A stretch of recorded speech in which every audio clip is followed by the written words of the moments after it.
discours. Ah, tu viens la nuit, pourquoi? Pourquoi tu ne me dis pas ça en journée?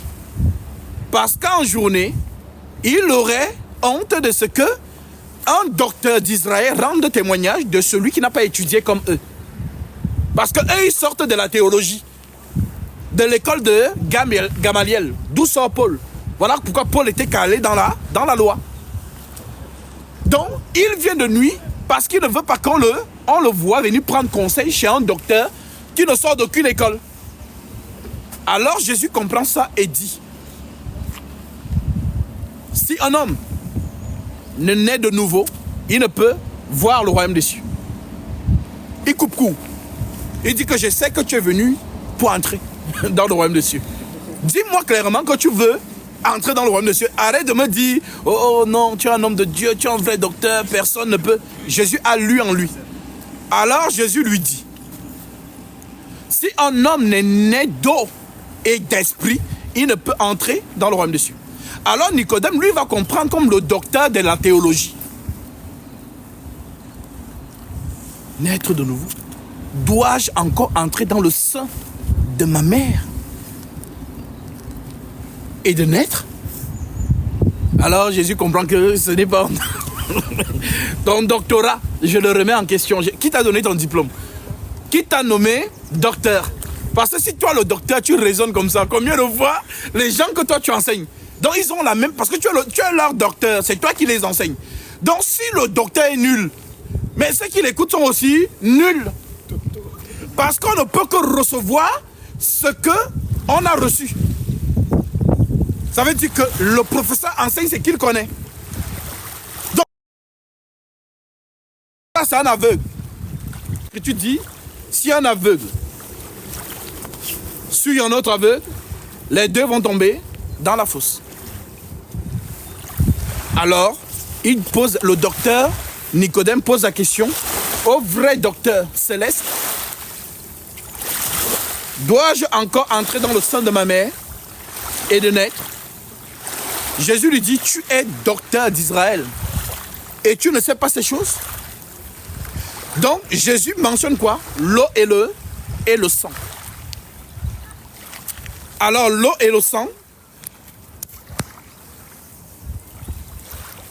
c'est ce que nous retrouvons. Nous retrouvons l'eau au commencement. L'Esprit de Dieu se mouvait au-dessus des eaux. Il n'y a pas une écriture qui dit que Dieu a créé l'eau.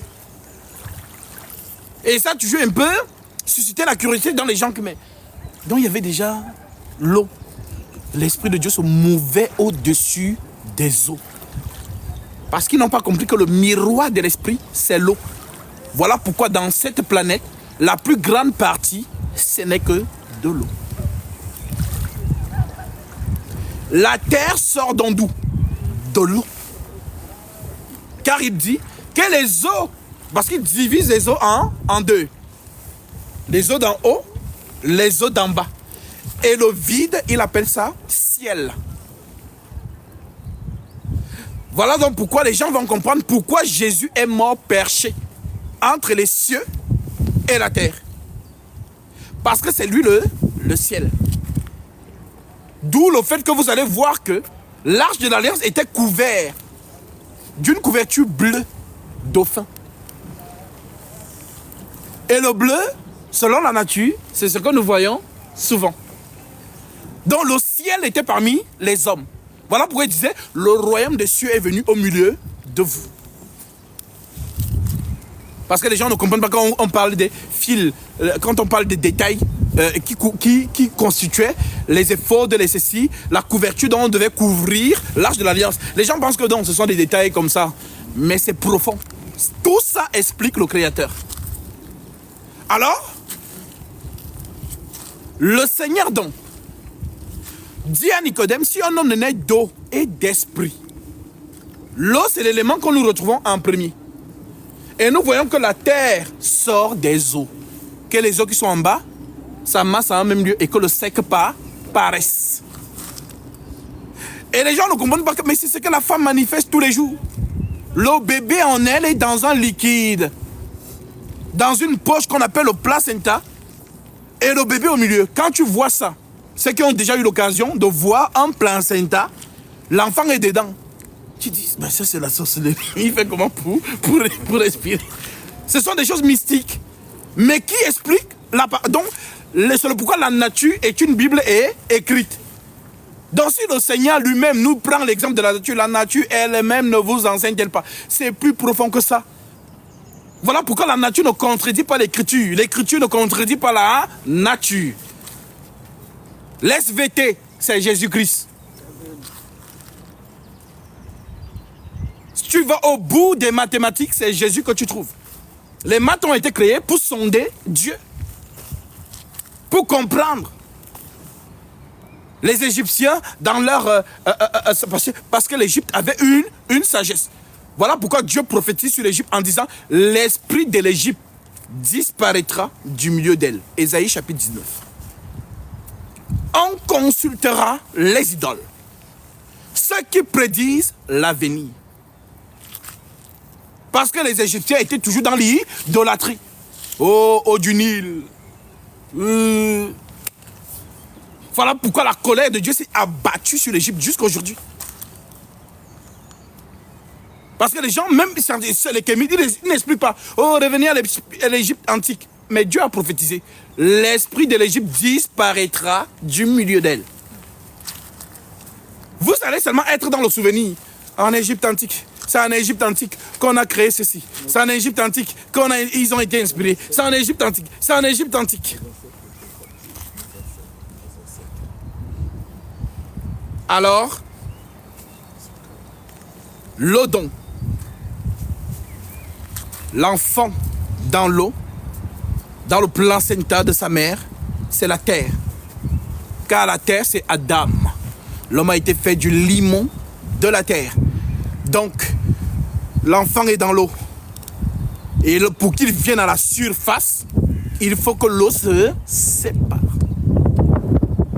D'où le fait que la femme, naturellement, lorsqu'elle est au terme de sa grossesse, elle commence par perdre les os. Ça veut dire que la terre est en déplacement. Et celui-ci vient donc à la vie. Lorsqu'il vient donc, la mère a les douleurs. Elle perd le sang. Et lorsqu'il sort, le souffle de vie vient activer. Voilà pourquoi dans les sectes exotériques, on nous appelle récipients d'air. Donc le battement qui vient ce jour-là, parce qu'il respire maintenant autonomement. Il n'est plus relié à sa mère. Ce qui fait donc en sorte que lorsqu'il sent le corps étranger entrer en lui, il crie. Et en général, vous voyez, il devient rouge, parce qu'il est blanc. La vie donc, qui est l'oxygène, vient donc faire battre maintenant son cœur. Tout double, tout double. Et c'est ça qui le fait pleurer. En d'autres termes, l'oxygène de l'air valide sa naissance. Parce qu'il y a des femmes qui donnent naissance, mais l'enfant ne pleure pas. L'oxygène ne valide pas sa naissance. Alors le docteur se précipite. Battement de cœur, on fait tout, on le tape, on fait tout pour que l'oxygène valide sa naissance.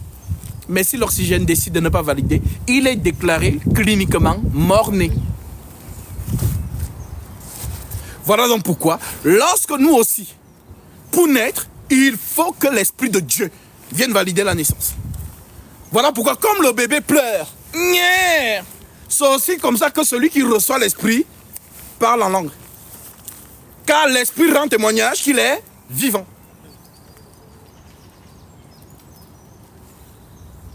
Voilà donc pourquoi l'apôtre Paul, lorsqu'il a rencontré les 12 disciples là, dans Acte 19, il leur dit: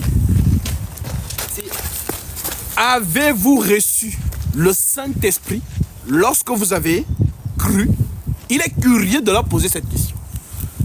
Ne négligeons pas cet aspect. Paul a posé la question: avez-vous reçu le Saint-Esprit lorsque vous avez cru? Ils ont répondu: mais nous n'avons même pas entendu dire qu'il y a un Saint-Esprit. Alors Paul s'étonne que, mais vous avez donc reçu quel baptême? Du baptême de Jean. Et Paul dit: mais Jean a baptisé du baptême de la repentance, disant au peuple de croire en celui qui venait après lui, c'est-à-dire en Jésus. Alors Paul leur administre le baptême conforme à la Sainte Doctrine. Et lorsqu'ils sortent de l'eau, Paul leur impose les mains. Et le Saint-Esprit descend sur eux. Et on dit, ils parlaient en langue et prophétisaient. Alléluia. Alors, le Seigneur qui accomplit dans cela nous montre que c'est lui la femme qui doit donner la vie à Nicodème. Si un homme ne naît d'eau et d'esprit, il ne peut entrer dans le royaume des cieux. Nicodème a dit, est-ce que je dois encore entrer dans le sein de ma mère et de renaître? Il ne comprenait pas que Jésus lui parlait que c'est moi ta mère. C'est moi, c'est par moi que tu dois naître. Voilà pourquoi ce jour-là, à la croix, nous avons vu les deux symboles se manifester.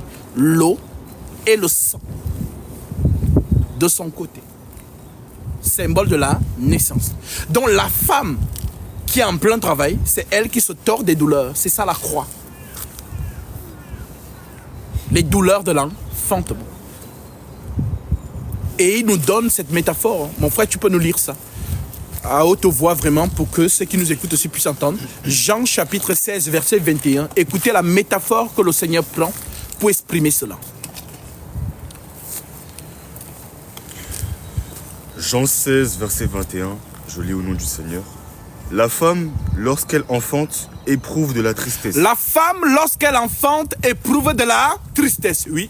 Parce que son heure est venue. Parce que son heure est venue. C'est cette heure-là qu'il avait dit à Marie. Femme, qu'y a-t-il entre toi et moi? Mon heure n'est pas encore venue. Quelle heure? L'heure de la souffrance. Donc, tant qu'il n'a pas souffert, ne lui demande pas. Maintenant, Marie réalise ce qui a été prononcé dans le jardin d'Éden. Tes désirs se porteront vers ton mari et lui, il dominera sur toi. Voilà pourquoi la relation de Jésus et de Marie n'est pas une relation de mère et de fils, mais une relation d'épouse et d'époux. Voilà pourquoi il ne l'a jamais appelée mère. Le terme mère en hébreu, c'est Ima. Et le terme femme en hébreu, c'est Isha. Voilà donc pourquoi le Seigneur ne l'a jamais appelée mère. Isha, femme, qu'y a-t-il entre toi et moi? Mais quelle femme? L'Église. Donc, oui, frère Théo. Mais, lorsqu'elle a donné le jour à l'enfant, elle ne se souvient plus de la souffrance à cause de la joie qu'elle a de ce qu'un homme est né dans le monde. Vous donc aussi, vous êtes maintenant dans la tristesse, mais je vous reverrai et votre cœur se réjouira et nul ne vous ravira votre joie. En ce jour-là, vous ne m'interrogerez plus sur rien. En vérité, je vous le dis, ce que vous demandez au Père, il vous le donnera en mon nom. Jusqu'à présent, vous n'avez rien demandé en mon nom. Demandez et vous recevrez afin que votre joie soit parfaite. Amen. Donc c'est lui qui était dans la tristesse en donnant la vie. Mais lorsque l'enfant est né, on dit qu'il a oublié sa douleur. Dans notre Père Céleste, le Seigneur Jésus-Christ donne la vie au travers sa mort. D'où l'écriture de Jean 12. Si le grain de blé tombé en terre refuse de mourir. Donc le grain de blé qui est tombé en terre doit mourir. S'il ne meurt pas, nous n'avons pas la vie. S'il meurt, nous avons la vie. Jean 12, je pense à partir du verset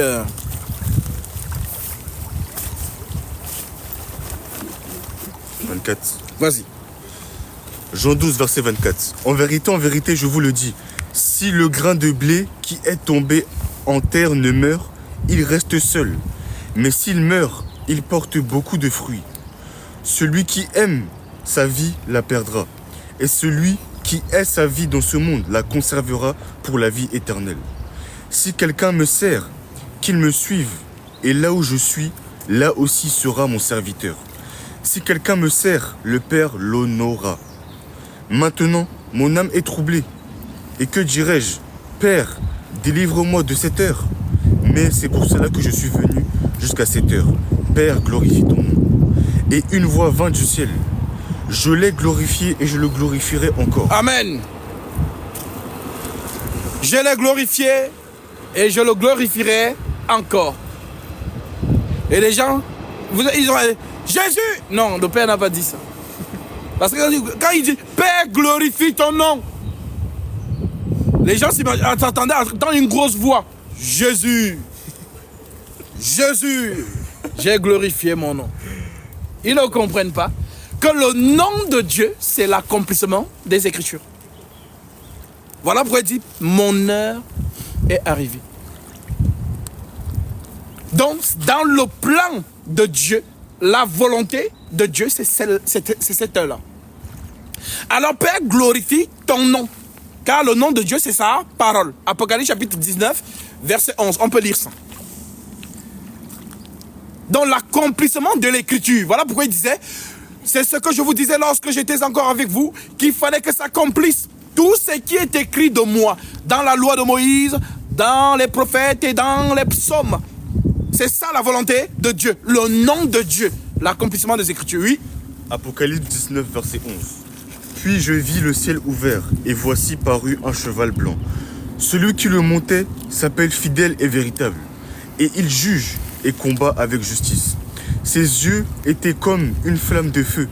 Sur sa tête étaient plusieurs diadèmes. Il avait un nom écrit que personne ne connaît si ce n'est lui-même. Et il était revêtu d'un vêtement teint de sang. Son nom est la parole de Dieu. Son nom est la parole de Dieu. Cette parole faite chair. Donc la parole vient dans cette dimension pour s'accomplir. Il est là pour accomplir les saintes Écritures. Voilà pourquoi il demande, il dit dans la prière, Père, glorifie ton nom. En autre terme, accomplis ta volonté. Alors, vous êtes heureux si réellement vous avez été touché par la prédication de la justice. Le mécanisme par lequel nous avons été sauvés est folie pour le monde, mais puissance pour Dieu.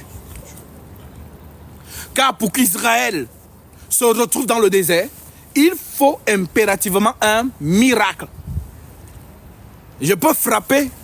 On va voir si les eaux vont se séparer.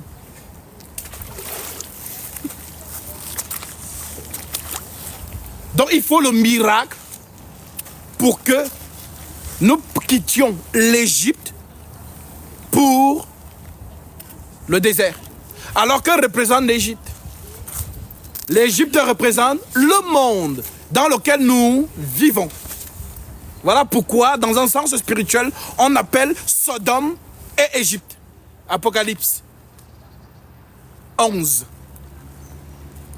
Donc, l'Égypte représente la belle vie sans Christ.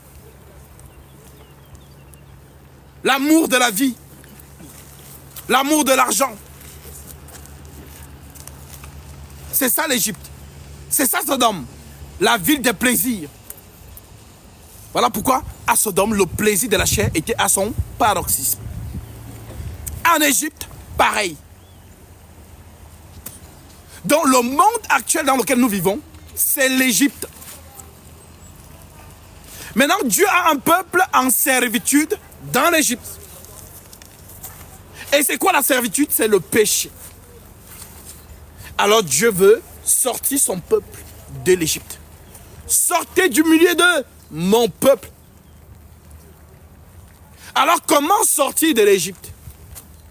Car Dieu est en colère. Il y a eu péché dans le jardin d'Éden. Alors pour qu'il y ait réparation et réconciliation entre Dieu et l'homme, il faut un sacrifice. Car l'Écriture nous dit, Hébreux chapitre 9 verset 22. Hébreux chapitre 9 verset 22. Hébreux 9, verset 22. Et presque tout d'après la loi est purifié avec du sang.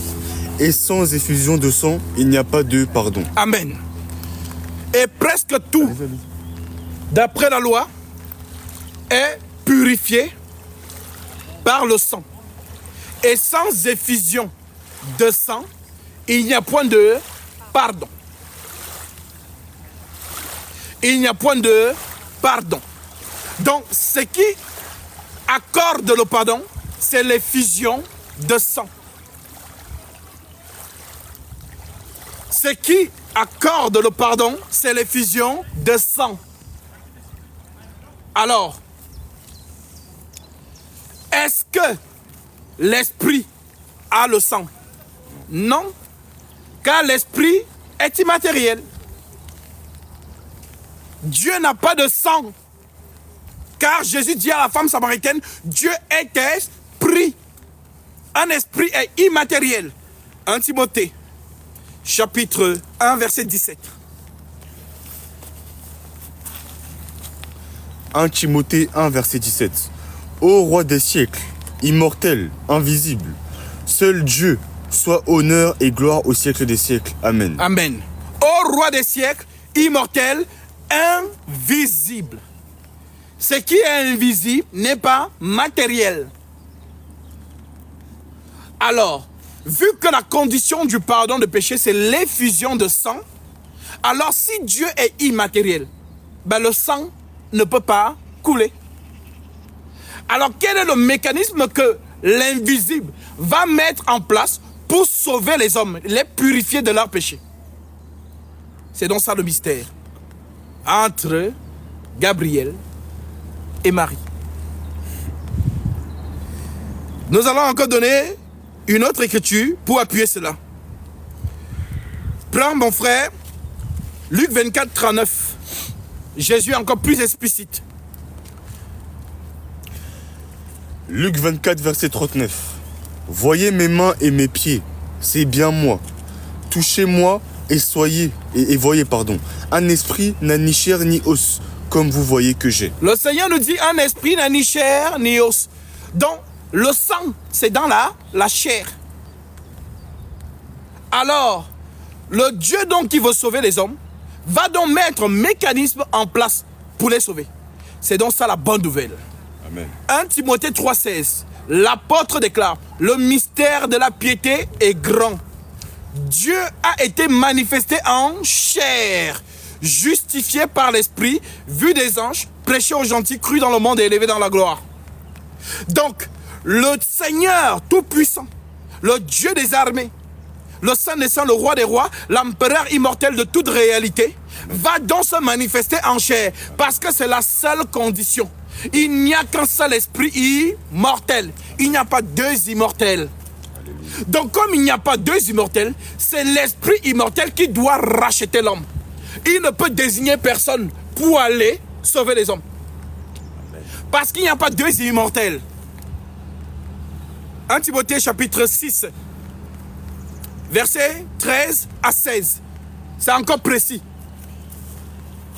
1 Timothée chapitre 6, verset 13. Oui. Je te recommande devant Dieu qui donne la vie à toutes choses, et devant Jésus-Christ qui fit une belle confession devant Ponce Pilate, de garder le commandement et de vivre sans tâche, sans reproche, jusqu'à l'apparition de notre Seigneur Jésus-Christ, que manifestera en son temps le bienheureux et le seul souverain, le roi des rois et le Seigneur des seigneurs, qui seul possède l'immortalité, qui habite une lumière inaccessible, que nul homme n'a vu ni ne peut voir, à qui appartient l'honneur et la puissance éternelle. Qui seul possède l'immortalité. Il n'y a pas deux immortels. Je répète, il n'y a pas deux immortels. Il n'y en a qu'un seul. Alors ceux qui pensent qu'il y a un Dieu, avec son Fils qui est aussi Dieu, donc qui cogèrent l'immortalité ensemble, sont dans l'utopie et ils n'ont pas compris le mystère de la piété. Car Paul nous dit, le mystère de la piété est grand. Dieu a été manifesté en chair. Il ne dit pas le Fils de Dieu Parce que Dieu, en grec, c'est théos. Et dans le texte original, c'est écrit théos. Dieu a été manifesté en chair. Donc le Dieu immortel, c'est lui qui a été manifesté en chair. Voilà pourquoi il disait sur terre, je suis le chemin, la vérité et la vie. Quelle vie? La vie que Adam a perdue dans le jardin d'Éden. Car l'arbre de vie, qui est le symbole de l'immortalité, n'a pas été interdit à Adam de manger. On lui a dit que l'arbre de la connaissance du bien et du mal, il ne doit pas manger, car le jour où il mangera, il mourra. Alors par désobéissance, il a mangé et il est mort. Mais est-ce qu'il est mort physiquement? Non. Il a continué à vivre jusqu'à 930 ans. Mais il a perdu l'immortel. Donc de l'homme glorieux, il est devenu l'homme nu. Alors, l'homme nu, les gens pensent que c'était la nudité. Mais qu'est-ce que Jésus appelle nudité? Mon frère, Apocalypse chapitre 3, verset 18. Car nous sommes en train d'anéantir la pensée humaine. Car l'homme qui pense avec son cerveau, Dieu lui a dit, mes pensées ne sont pas vos pensées. Et mes voix ne sont pas vos voix. Autant les cieux sont élevés au-dessus de la terre, autant mes pensées sont élevées au-dessus de vos pensées et mes voix au-dessus de vos voix. Mais l'homme est têtu parce qu'il veut toujours ramener son cerveau à la compréhension des Saintes Écritures qui sont spirituelles. Voilà pourquoi Paul dit, nous employons un langage spirituel pour les choses spirituelles. Mais l'homme animal, dans l'intelligence, l'homme animal ne comprend pas les choses de l'esprit. Parce qu'il veut toujours ramener ce qu'il lit en français, en grec, en hébreu, dans sa compréhension humaine. D'où les faux enseignements qui sont nés sur la Trinité, de 3 dieux en un, toutes ces choses-là. C'est la compréhension humaine. Et ils vous prennent les exemples de Genèse chapitre 18. Oh, vous avez vu les 3 hommes là? Ils étaient 3. Dieu le Père, Dieu le Fils, Dieu le Saint-Esprit. Oui, le Vatican enseigne ça. Et ils sont sérieux. Tout ça pourquoi? Le cerveau. Le cerveau. Le cerveau s'arrête dans les Écritures. Car lorsque le cerveau pense, c'est Satan. Jésus nous l'a dit. Arrière de moi, Satan. Car tes pensées ne sont pas les pensées de Dieu, mais celles des hommes. Dieu a sa pensée. L'homme aussi a sa pensée. Donc ce que Dieu appelle impudicité, ce n'est pas ce que l'homme lui l'appelle impudicité. Ce que Dieu appelle droite, ce n'est pas ce que l'homme appelle droite. Quand tu dis à l'homme droite, il se souvient de la maternelle. On était tous en queue leu. Levez le pied droit, pied droit, pied droit. Levez la main droite, main droite, main droite. Donc il a grandi dedans. Donc quand on dit droite de Dieu, lui voit une grosse... Jésus assis à la droite de Dieu. Donc il voit une chaise, une grosse chaise avec Jésus qui est assis à la droite. Donc le cerveau. Mais spirituellement, que veut dire droite? Nous allons voir tout ça. Lisons déjà cette écriture. Apocalypse 3, verset 18.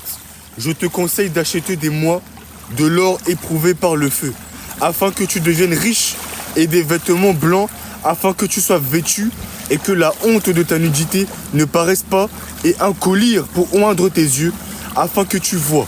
Je te conseille d'acheter de moi de l'or éprouvé par le feu. Premièrement, c'est quoi l'or qui est éprouvé par le feu? Le feu, c'est l'Esprit de Dieu. L'or, c'est l'écriture. Donc si tu jettes l'or dans le feu, l'or reste intact. Mais si tu jettes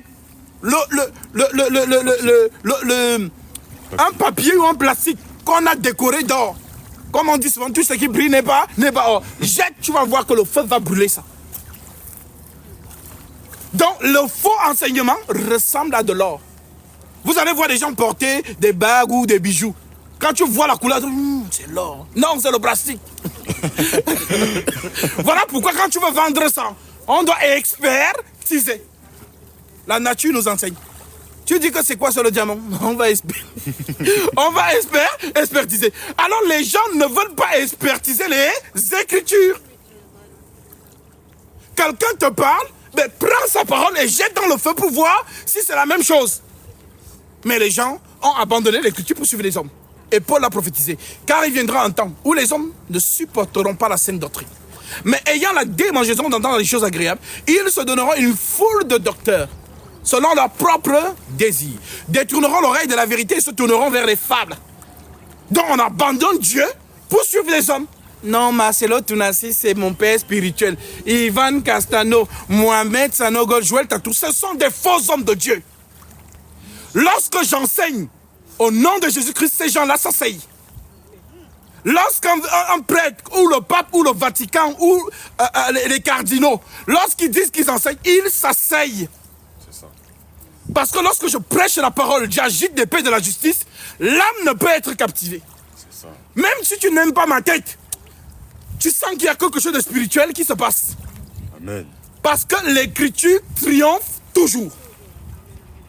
Il y a l'enseignement de la chair et il y a l'enseignement de l'esprit.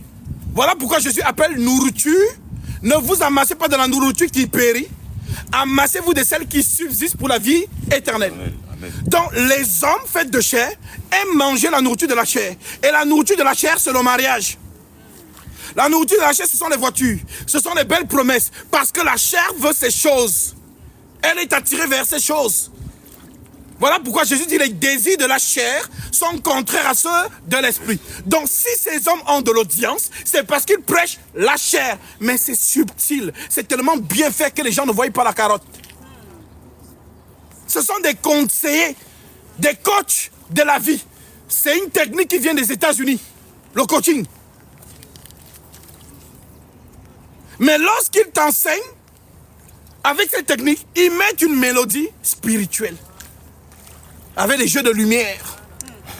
Alors tu es dans le décor, tu te dis, non, il y a l'onction. C'est pas l'onction, c'est l'arnaque. Réveille-toi, toi qui dors.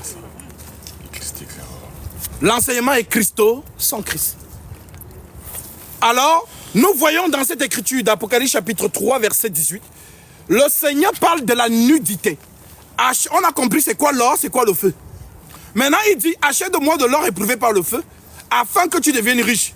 Quand les gens entendent riche, c'est que non, j'aurai beaucoup d'argent, beaucoup de voitures. Non, la richesse, c'est la connaissance. Donc si tu as la parole de Jésus, tu as la connaissance, tu as la richesse. Achète-moi de l'or éprouvé par le feu, afin que tu deviennes riche. Et des vêtements blancs, afin que tu sois vêtu et que la honte de ta nudité ne paraisse point. Mais être vêtu, c'est le vêtement blanc. Donc nous comprenons donc que dans le jardin d'Éden, Adam et sa femme étaient vêtus. Amen. Lorsqu'ils ont péché, ils sont devenus nus. En d'autres termes, l'éternité est sortie d'eux. Amen. C'est ça. Donc lorsque l'Esprit de Dieu, l'immortalité, se retire, bah tu deviens mortel. Lorsque l'Esprit de Dieu est en toi, tu es immortel. Voilà pourquoi Jésus dit, je suis la résurrection et la vie. Celui qui croit en moi vivra, même quand il serait mort. Donc en Christ, on ne meurt pas. C'est l'immortalité. L'Esprit de Jésus, c'est l'immortalité. Alléluia. Amen. Donc l'enseignement sur Adam, qui est chassé du jardin d'Éden, ça veut dire que de l'homme vêtu à l'homme nu. Donc la nudité, c'est le péché. Ça n'a rien à voir avec les habits qui sont nus ainsi de suite. Non. Alors, si on comprend donc ainsi, le Seigneur nous dit donc que pour ramener Adam dans le jardin d'Éden, il faut un sacrifice. Parce qu'il a déjà ordonné aux chérubins de fermer l'arbre de l'immortalité. Car il le dit, lisons ça. Genèse chapitre 3, verset 23. Genèse 3, verset 23. Et l'Éternel Dieu le chassa du jardin d'Éden, pour qu'il cultivât la terre d'où il avait été pris. C'est ainsi qu'il chassa Adam, et il mit à l'orient du jardin d'Éden les chérubins qui agitent une épée flamboyante pour garder le chemin de l'arbre de vie. Amen. Remonte encore un peu le verset plus haut. Le verset 22. L'Éternel Dieu dit, voici l'homme est devenu comme l'un de nous, pour la connaissance du bien et du mal. Empêchons-le maintenant d'avancer sa main, de prendre l'arbre de vie, d'en manger et de vivre éternellement. Amen. Donc si tu manges l'arbre de vie, tu vis et... Sauf que l'arbre de vie n'avait pas été défendu à Adam de manger quand il était encore dans le 3e ciel. En d'autres termes, le lieu très saint. Il faut comprendre le langage de Dieu. Quand Paul dit je fus ravi au 3e ciel, il parle du lieu très saint. Donc Adam, qui était dans le lieu très saint, l'arbre de vie ne lui avait pas été interdit de manger. Voilà pourquoi dans le lieu très saint, on retrouve la manne. Dans l'arche de l'alliance, il y avait 3 choses. La manne qui avait séché, la verge d'Aaron qui avait fleuri, l'arbre de vie, et les tables de la loi. Donc la Torah, le pain et la verge, qui sont les représentations de Jésus-Christ. C'est lui, l'arbre de vie, dont la verge d'Aaron. C'est lui, le pain, dont la manne qui avait séché, le pain qui est descendu du ciel. Et c'est lui, la Torah, la vérité. Alléluia. Amen. Donc, dans le lieu très saint, donc, on retrouvait Adam. Il était dans le lieu très saint. Maintenant, Adam qui pêche est jeté du lieu très saint. Maintenant, Dieu dit, voici que l'homme est devenu comme l'un de nous pour la connaissance du bien et du mal. Empêchons-le maintenant. Voilà. Ceux qui m'écoutent avec le cerveau sont en train de conjuguer. Empêchons. 3e personne du... première personne du... Empêchons. C'est le conjugué. Empêchons. Quand on dit empêchons, c'est quoi? C'est qu'il y a 2 ou 3, non? Le cerveau. Donc, lorsqu'il enlève Adam de ce lieu-là, il dit empêchons qu'il étende sa main, qu'il prenne de l'arbre de vie, qu'il la mange et qu'il vive éternellement. Donc si Adam mange l'arbre de vie avec son péché, il vit éternellement avec le péché. Alors qu'est-ce que Dieu fait? Il met les chérubins. Maintenant je vous explique le langage des chérubins. Parce que les 2 chérubins là, quand on lit Genèse, on ne nous dit pas qu'ils sont 2. On dit Dieu plaça les chérubins ayant une épée flamboyante. Les au pluriel, l'épée au singulier. Donc je me demande comment ils arrêtaient l'épée là. Donc c'est un peu comme si Serge et moi nous sommes là, voilà, on arrête l'épée à 2. Le langage, vraiment le français, le grec, l'hébreu ça tue. Donc ceux qui vont apprendre l'hébreu ou le grec, là, allez apprendre, je vous attends. Parce que nous ne sommes pas dans le langage humain, nous sommes dans le langage spirituel. C'est Paul qui l'a dit. Nous employons un langage spirituel. Pendant que vous êtes dans le grec, l'hébreu, le français, l'anglais, nous parlons le langage de l'esprit. Donc, le chérubin qui a l'épée, c'est Dieu lui-même. Le chérubin, c'est la colère. Donc, si Dieu place le chérubin pour garder l'arbre de vie, c'est Dieu qui exprime « je suis en colère ». Il y a eu le péché. Maintenant, l'épée flamboyante. On dit flamboyante. Ça veut dire que tu approches, ça te découpe. Donc, Adam ne peut pas s'approcher. Voilà donc pourquoi on retrouve les chérubins là sur le propitiatoire. Et Paul appelle ces chérubins les chérubins de la gloire qui couvrent de leurs ailes le propitiatoire. Mais pourquoi? Ce sont les gardiens de ce qu'il y a dans l'arche de l'alliance. On a dit qu'il y avait 3 choses dans l'arche de l'alliance: le pain, la verge d'Aaron qui avait fleuri et les tables de la loi. Alors, le Seigneur est en colère. Et l'épée, il faut le sang.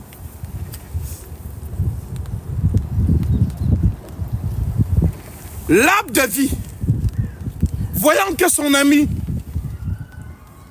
est maintenant en dehors du Dieu très saint et qui ne peut plus venir vers moi pour me manger, quelle est la solution que je peux trouver? Alors Jean, lui parle autrement. Mon frère, lis-nous ça. Apocalypse chapitre 5, verset 1. Même vous qui nous écoutez, lisez ça. Apocalypse 5, verset 1. Et vous allez comprendre Genèse chapitre 3, verset 22 à 23. Apocalypse 5, verset 1. Puis je vis dans la main droite de celui qui était assis sur le trône un livre écrit en dedans et en dehors, scellé de 7 sceaux. Amen. Puis je vis dans la main droite celui qui était assis au milieu du trône, ayant un livre qui est écrit en dedans et en dehors, scellé de 7 sceaux.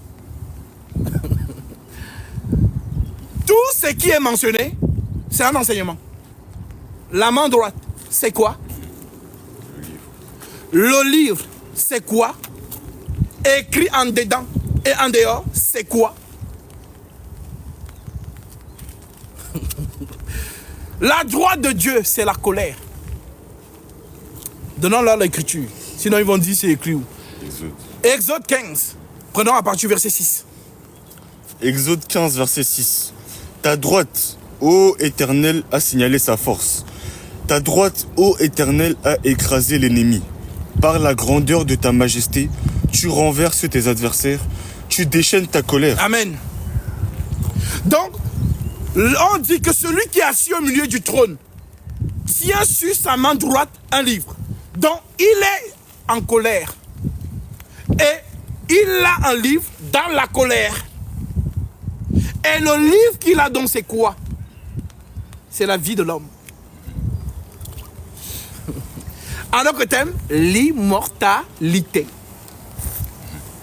Tu es fort. Va prendre ce livre. Parce que les gens ils pensaient que c'est un gros livre en or. J'avais les écritures en or dedans. Non, ça c'est ton imagination, ton cerveau te joue des tours. Le livre, lis-nous ça. À Hébreux 10, verset 5. Hébreux 10, verset 5. Hébreux 10, verset 5. C'est pourquoi Christ, entrant dans le monde, dit: tu n'as voulu ni sacrifice ni offrande, mais tu m'as formé un corps. Tu n'as agréé ni holocauste ni sacrifice pour le péché. Alors j'ai dit: voici, je viens. Dans le rouleau du livre, il est question de moi pour faire, ô Dieu, ta volonté. Amen. Voici, je viens. Dans le rouleau du livre, il est question de moi, ô Dieu, pour faire ta volonté. Amen. Dans le livre, c'est Jésus-Christ qui est écrit en dedans et en dehors. La loi et la grâce. Voilà donc pourquoi, lorsqu'on parle du livre de vie, les gens s'imaginent dans un gros livre avec les noms. Pourtant, le livre de vie, c'est le Seigneur. Et les noms écrits, ce sont les membres de son corps. Le genou, c'est un membre de mon corps. Le pied, c'est un membre de mon corps. Le doigt, c'est un membre de mon corps. Voilà pourquoi on dit que Dieu prélève une côte de Adam et façonnera la femme. Donc, si on nous appelle donc membres du corps de Christ, ce sont dans les noms qu'il y a dans son corps. Chaque membre de son corps, de notre corps, a un nom. Il y a le tibia, qui s'appelle tibia. Il y a l'orteil, il y a genou, il y a cuisse. C'est ça le langage de Dieu. Voilà donc pourquoi, lorsque nous voyons qu'il tient le livre entre ses mains, nous voyons qu'il y a une écriture qui suit, toujours dans Apocalypse chapitre 5. On a compris c'est quoi le livre, on a compris c'est quoi la main droite, on a compris écrit en dedans et en dehors. Maintenant, la suite dit quoi? Apocalypse 5, verset 2. Je vis un ange puissant qui criait d'une voix forte: qui est digne d'ouvrir le livre et d'en rompre les sceaux?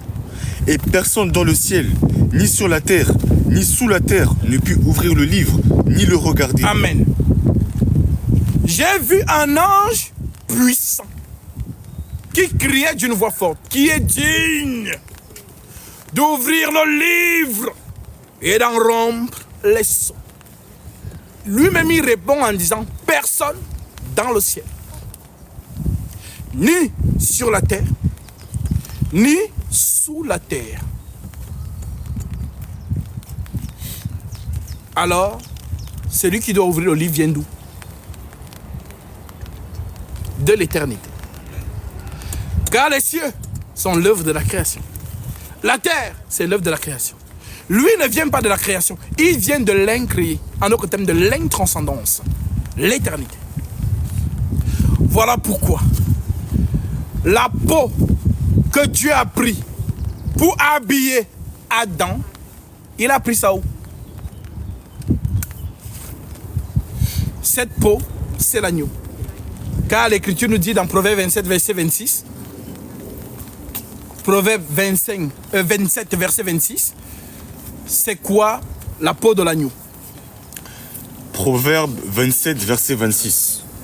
Les agneaux sont pour te vêtir et les boucs pour payer le champ. Amen. Les agneaux sont pour te vêtir et les boucs pour payer le champ.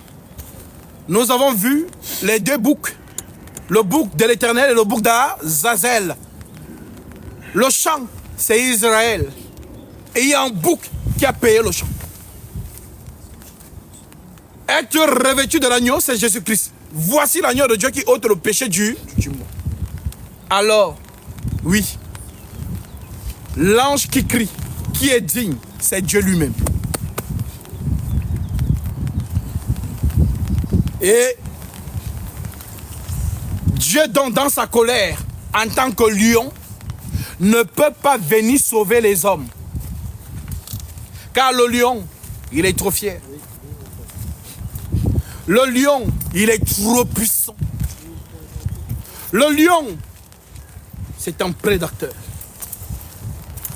Le lion n'acceptera jamais monter à la croix. Qui pouvait saisir Samson pour le tuer? Personne. Pour tuer Samson, il faut couper ses cheveux. Dans le Samson avec les tresses, c'est le lion. Le Samson sans ses tresses, c'est l'agneau. Voilà le langage de Dieu. Voilà comment il nous a enseigné ça, mais personne n'a capté. Donc, Samson tombe amoureux d'une prostituée. Et la prostituée lui dit, tu ne m'aimes pas. Si tu m'aimais, tu allais me révéler ton secret. Et lorsque Samson révèle le secret, il est mort. Homme, aime ta femme comme Christ a aimé l'Église et s'est donné lui-même pour elle. Voilà donc pourquoi on coupe les cheveux de Samson et là, il peut mourir. Voilà pourquoi Jésus aussi, en descendant sur terre, il est descendu en tant qu'agneau. Lorsqu'on dit « Ayez en vous les sentiments qui étaient en Jésus-Christ, lequel existant en forme de Dieu, n'a point regardé comme une proie arrachée d'être égal à Dieu. » Donc il n'a pas regardé, il n'a pas conservé ses honneurs de divinité. Parce que certaines personnes se disent que comme il était Dieu, quand il y avait le clou qui entrait, ça ne faisait pas mal. Là, il est Dieu. Dès qu'on tape le clou, il fait que la douleur disparaît. Il y a des gens qui pensent comme ça, vraiment. Non, Jésus, bon, il était Dieu. Dans les douleurs, il ne sentait pas vraiment. Non. Il a senti la douleur au point de voir cela de loin en disant, s'il est possible d'éloigner de moi cette coupe. Donc, il a vraiment souffert dans sa chair pour chacun de nous. Donc, toute douleur qu'il a reçue, c'est pour toi, c'est pour moi. Amen. Voilà donc pourquoi l'Écriture dit, le châtiment qui devait tomber sur nous est tombé sur lui. Alors, voilà la bonne nouvelle. Le Tout-Puissant, le seul vrai Dieu Tout-Puissant manifesté en chair, Jésus-Christ, n'est pas descendu avec sa couronne, mais il est descendu comme un agneau pour souffrir pour toi, pour moi, afin que tu accèdes de nouveau dans le lieu très saint, le jardin d'Éden. D'où le sang, Dieu maintenant, qui porte un corps pour le sang, car c'est de son corps que sort le sang qui purifie la création. Et c'est par ce sang que nous sommes purifiés. Vous avez donc cru en cela. Et vous êtes venus en ce lieu pour recevoir le pardon de vos péchés. Car c'est ce que dit l'Écriture. Repentez-vous et que chacun de vous soit baptisé au nom de Jésus-Christ pour le pardon de vos péchés et vous recevrez le don du Saint-Esprit. Alors, oui, que le Seigneur soit encore glorifié de ce qu'il vous a touché et vous êtes venus pour savoir comment vous avez été sauvés, par quel mécanisme et qui vous a sauvés. Alors nous allons commencer le baptême et que le Seigneur nous accompagne.